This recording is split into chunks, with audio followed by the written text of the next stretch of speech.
नमस्कार। आज हम सुनेंगे मृदुला कुमारी की रचना सदमा। रचना बड़े ध्यान से टेलीविजन पर आने वाले न्यूज को देख रही थी। हालांकि कुछ नई खबरें तो आती नहीं, रोज का वही रिया से शुरू होकर कोरोना पे खत्म। बीच बीच में लोग सुशांत के डिप्रेशन की भी चर्चा कर लिया करते। खैर, कुछ देर न्यूज देखकर वह उकता गई, तो उसने हमेशा की तरह डीवीडी ऑन कर सदमा की सीडी लगा दी।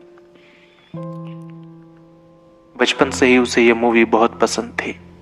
पहली बार जब फिल्म की क्लाइमेक्स में कमल हासन को श्रीदेवी की याददाश्त वापस लाने के लिए अजीबोगरीब हरकतें करते देखा तो उसे हंसी आ गई। पर बाद में श्रीदेवी पर काफी गुस्सा भी आया। फिर तो उसे जब भी फुर्सत मिलती आराम से बैठकर इस मूवी के मजे लेती। उसकी बड़ी दीदी कभी कभी प्यार से डांट कर कहती, मत देखा कर ऐसी फिल्में, कहीं तेरे साथ भी ऐसा कुछ हो गया तो। दीदी के चेहरे पर एक चिंता की लकीर साफ दिखाई देती, पर रचना दीदी को यह बोलकर चुप करा देती कि कल्पना और हकीकत का एक दूसरे से भला क्या वास्ता। खैर, समय बीतता गया और रचना की शादी के लिए लड़का देखा जाने लगा। रचना से उसकी पसंद पूछी गई तो उसने माता पिता पर सब कुछ छोड़ दिया। उसे लगता था कि भगवान के बाद अगर हमारे लिए कोई अच्छा सोचता है तो वह हमारे माता पिता ही हैं। कुछ ही दिनों में उन्हें अपनी लाडली के लिए एक अच्छे परिवार का लड़का मिल गया। पलाश किसी मल्टीनेशनल कंपनी में ऊंचे पद पर कार्यरत था। रचना को देखा तो उसे एक ही नजर में वह पसंद आ गई। शादी के बाद दोनों साथ में दिल्ली चले गए। रचना यहां आकर काफी खुश थी। पूरे दिन के इंतजार के बाद जब शाम को पलाश घर आता तो उसे देखते ही उसका चेहरा खिल उठता। न जाने कितनी बातें उसके पास जमा होती थी। चाय नाश्ता कराते कराते वो साथ में अपनी पूरी दिनचर्या उससे बता डालती। कभी किसी सहेली के बारे में तो कभी अपने या उसके माता पिता के बारे में, कभी अपनी काम वाली के बारे में तो कभी सामने पेड़ पर घोंसले में रहने वाले मैना और उसके बच्चे के बारे में। पलाश बड़े प्यार से उसकी तरफ देखते हुए उसकी बकबक सुनते रहता।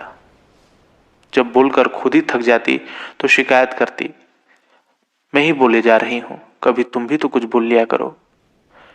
जवाब में पलाश मुस्कुरा कर कहता, तुम जब बोलती हो तो दिल चाहता है बस तुम्हें सुनता जाऊं। सालों से इस घर में खामोशी फैली हुई थी।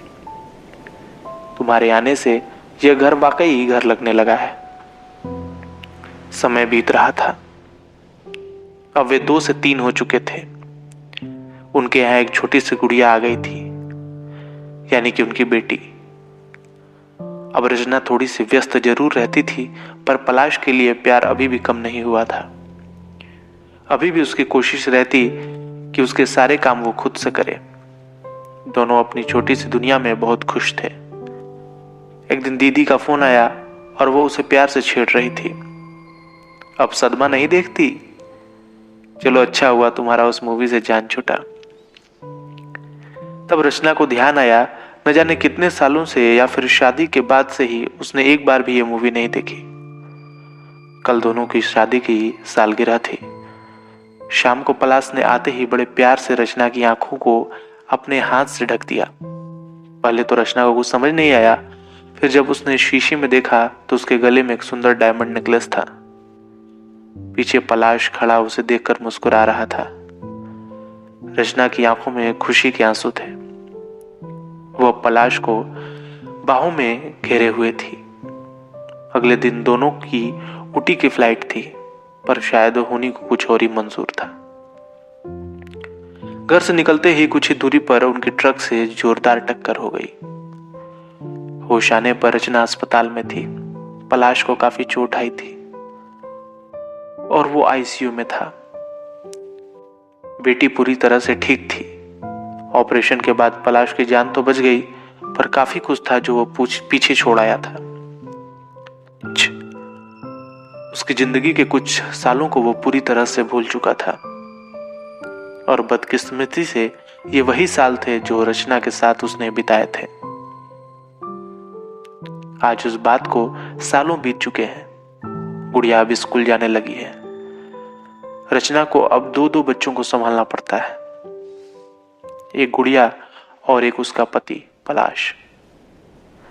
कभी वो पलाश को हंसाने के लिए जोकर बन जाती है तो कभी उसकी बातों पर रो देती है। और हाँ, वह फिर से सदमा देखने लगी है और अब उस फिल्म को देखकर वह रोती नहीं है, क्योंकि अब वो शायद खुद भी वही सब कुछ जी रही है।